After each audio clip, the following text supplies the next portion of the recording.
trabalhadores se uniram, formaram uma rede Brasilândia Solidária, com cerca de 300 voluntários e mais de 30 entidades que atuam juntos no combate à Covid-19 ali no distrito. Uma das frentes dessa rede tem trabalhado no fortalecimento da economia local para diminuir os impactos financeiros entre as famílias da região. E é sobre essa atuação específica que a gente conversa agora com a Larissa Coelho, que é psicóloga com aperfeiçoamento em saúde mental relacionada ao trabalho e é membro do Núcleo de Ações em Saúde do Trabalhador. E também quem está com a gente, a Sandra Oliveira, membro do Observatório Social Metrópolis, que compõe a Rede Brasilândia Solidária. Larissa, Sandra, um prazer recebê-las. Olá, Thalita, boa tarde, Thalita. Prazer estar aqui. Boa tarde, pessoal.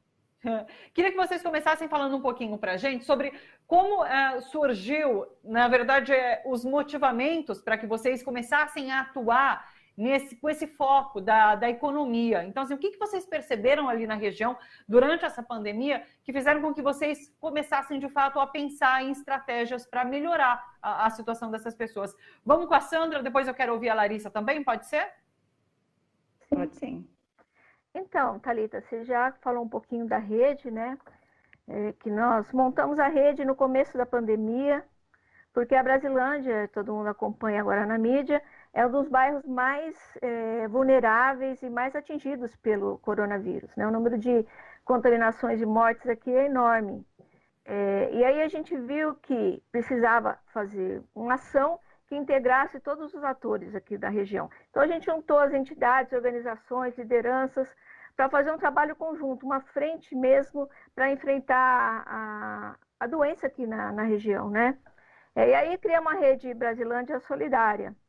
E a rede tem trabalho de assistência, a gente arrecada cestas básicas, estamos arrecadando, produzindo e distribuindo máscaras, mas a gente viu que precisava ir além, né? A gente precisava também enfrentar o problema da falta de renda da população.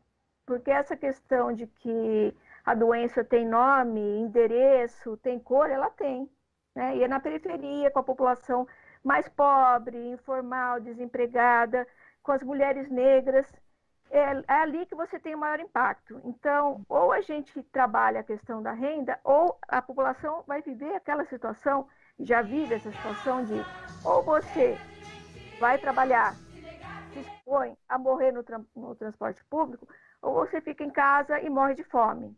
Então, a motivação para o começo do nosso trabalho foi essa, né? Do núcleo. A rede, então, foi criada para enfrentar os problemas e o núcleo, esse núcleo especificamente, trabalho e renda, para pensar alternativas de trabalho e renda.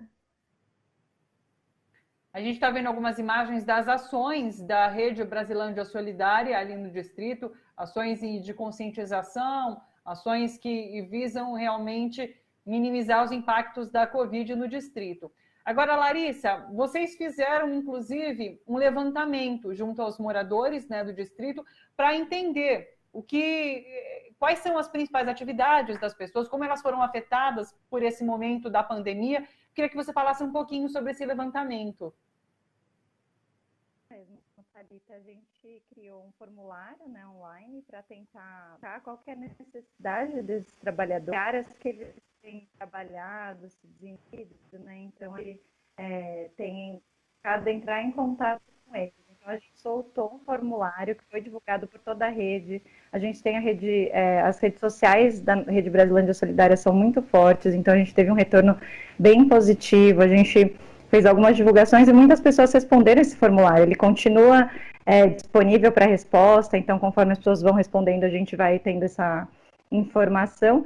E hoje a gente tem um número significativo, né, para conseguir entender qual que é a realidade desses trabalhadores. Então, alguns dos dados, e acho que a Sandra também pode contribuir um pouco, mas é isso, aponta um pouco da realidade que a gente já conhece, né? Metade deles são informais, trabalham em casa, não estão conseguindo totalmente se proteger do coronavírus, porque tem que continuar trabalhando.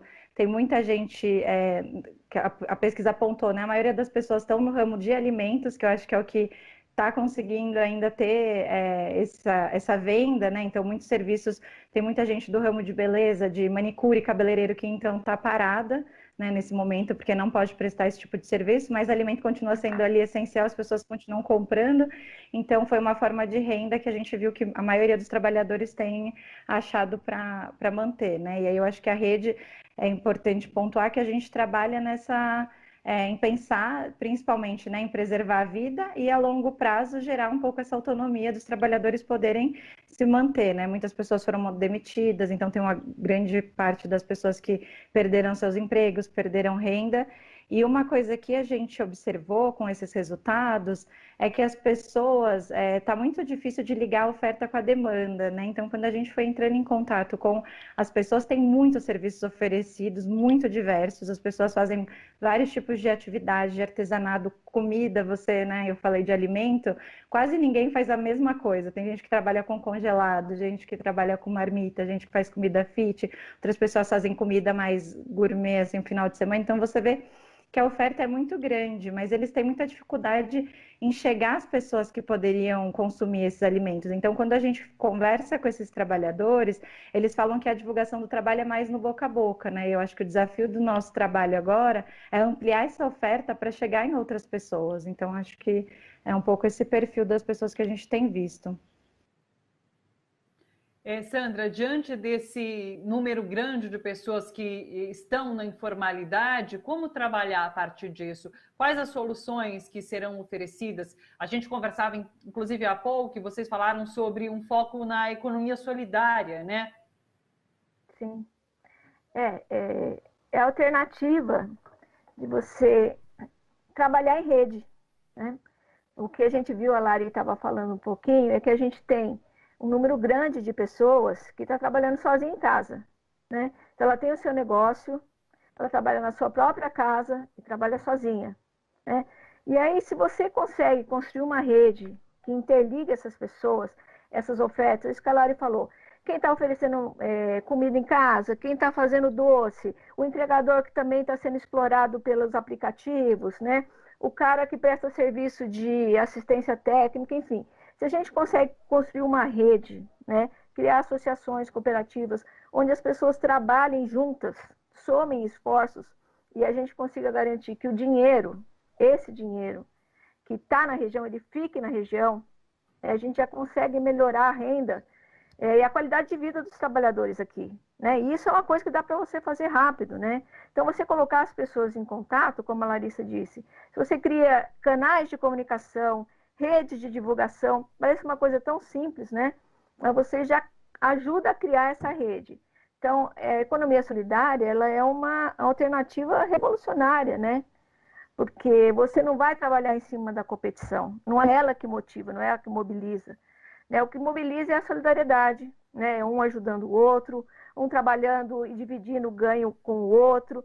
Então, assim, se você consegue, para além, né, de você criar condições que ajudem as pessoas a enfrentar esse momento difícil da pandemia, mas que, para além, ela consiga se organizar, montar um negócio associativo, cooperativo, mas que as pessoas juntas consigam também superar essa situação, que é a situação da informalidade, ou do trabalho de aplicativo agora de plataforma, que também é um máximo de exploração a que eles vivem expostos, isso para a gente já é um grande avanço também. E, Larissa, daí quando a gente fala em formar redes, você falava há pouco, inclusive, que muitas pessoas dessas que vocês fizeram esse levantamento trabalham no setor de alimentação. Como formar uma rede? De repente, reunir pessoas que trabalham com o mesmo produto? No caso dos aplicativos, reunir, de repente, esses motoristas que trabalham sozinhos para formar uma rede? Como fazer isso?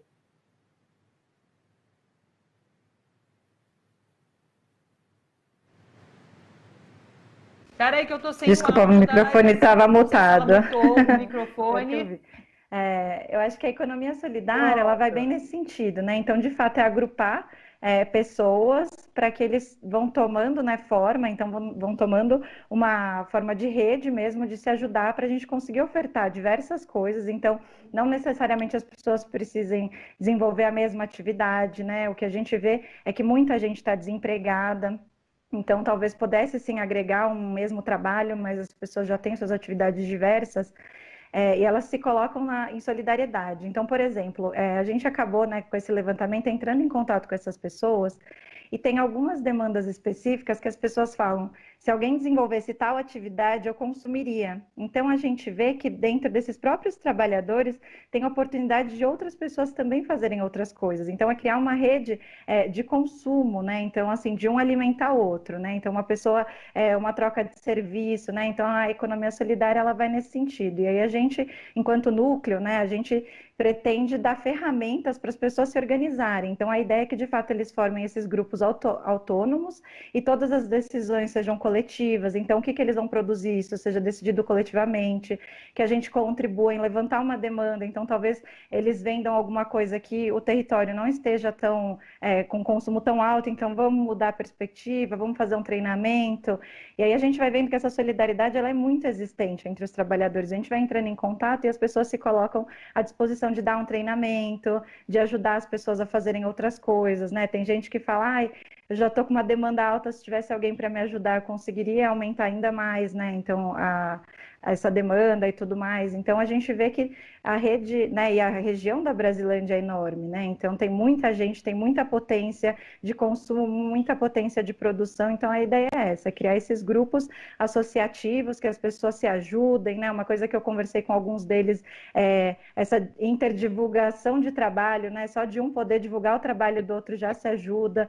Algumas pessoas falaram em troca de serviço, né? Então, se alguém fizesse esse serviço, eu poderia ofertar o meu e a gente trocar, né? Alguma coisa que a pessoa precise, eu também preciso. Então, as pessoas elas estão realmente precisando muito e muito interessadas. Com as pessoas que a gente conversou, quase todas disseram que tem sim interesse em desenvolver uma rede, em aprender o que é economia solidária, para poder, de fato, ajudar o território, né?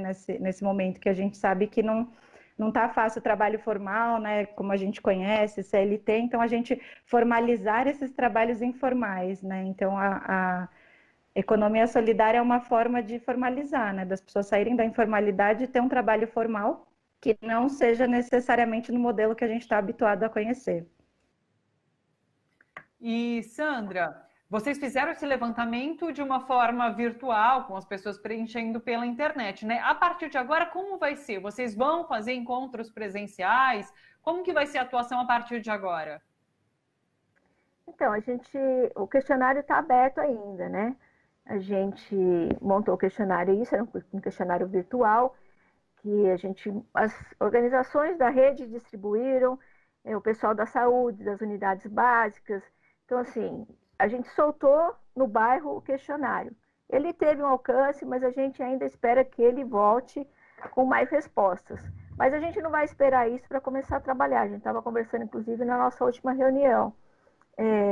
Então, agora, as meninas, parte do grupo, Larissa, por exemplo, é uma delas, já estão fazendo contatos com essas pessoas que responderam. Então, a gente vê por semelhança, por atividades afim, e começar a montar grupos para discutir alternativas, né? Então, é voltar para os trabalhadores, um pouco com o que a gente sentiu, que a gente levantou de dados das pesquisas, e criar grupos, então, para começar esse processo de auto-organização. A gente tem, por exemplo, as costureiras, né? Que foi um dos primeiros trabalhos que o núcleo começou a acompanhar. Como a gente, além do trabalho de arrecadação e distribuição de cestas básicas, a gente também começou com o trabalho de arrecadação de máscaras, que a gente mantém ainda, né? A gente distribuiu máscaras aqui, acho que arrecadamos mais de 200 mil máscaras e distribuindo para as unidades básicas. Mas aí a gente começou a envolver as costureiras também do bairro, né? Tem alguns núcleos de costureiras que já trabalhavam junto, mas a gente tem costureiras voluntárias. Então, a gente tem vários tipos de pessoas que estão costurando. E uma das ideias é começar já a organizar as costureiras. A gente já tem um projeto aqui com como chama? Com a Fiocruz. Com a Fiocruz, isso, com a Fiocruz, com um dos grupos de costureiras, que está ligado a um CAP, que é uma unidade de atendimento do SUS. E esse grupo, então, já está trabalhando, eles têm o projeto e a ideia é que a gente monte grupos semelhantes a esse, que a gente comece a trabalhar com elas, assim, na perspectiva mesmo delas ganharem autonomia. A gente está recebendo doação de tecido, doação de máscaras também, mas de tecido, de elástico, para elas produzirem, e aí se organizando, elas conseguirem fazer renda e criando também autonomia. Então, esse é o próximo passo. Eu acho que só complementando, comentou... desculpa, Thalita. Acho falar, que você perguntou a questão de ser presencial, né? Eu acho que a gente não pretende colocar a vida de ninguém em risco. A princípio, a gente pensa em fazer esse contato virtual mesmo. Nos contatos com os trabalhadores, a gente perguntou como é que era a questão de reunião virtual, como é que era o acesso à internet, e como as pessoas já tinham respondido o formulário virtualmente, então a maioria diz que tem acesso tranquilamente, então a gente tem essa disponibilidade.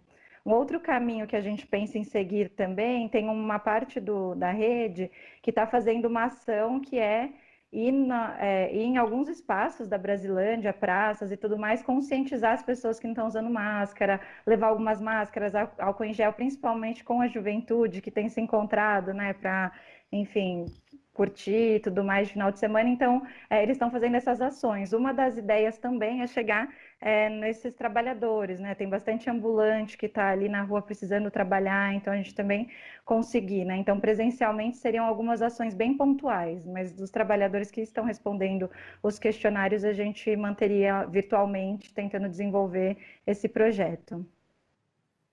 Claro, importantíssimo. A Sandra comentou que esse questionamento, inclusive esse questionário ainda está aberto. Eu entrei aqui no Facebook, é o /Brasilândia Solidária, e daí tem bastante informação aqui. Acho que quem quiser, então, ter acesso, pode entrar aqui no Facebook, né? Sim, com certeza. No Facebook a gente tem divulgado esse questionário, a gente entrou em contato com o setor da comunicação, eles vão postar de novo, né? Então quem quiser seguir a página, sempre todas as novidades estão sendo postadas pelo grupo de comunicação, e aí a gente vai postar novamente o nosso questionário. Maravilha, agradeço demais a participação de vocês duas, Larissa, Sandra, obrigada pelas informações. Parabéns pela iniciativa, e quem quiser, então, de alguma forma contribuir ou entrar para preencher esse questionário, vai lá no Facebook e procura Rede Brasilândia Solidária. Larissa, Sandra, obrigada, uma boa tarde para vocês. Obrigada, Thalita, boa tarde. Obrigadão, tchau. Tchau.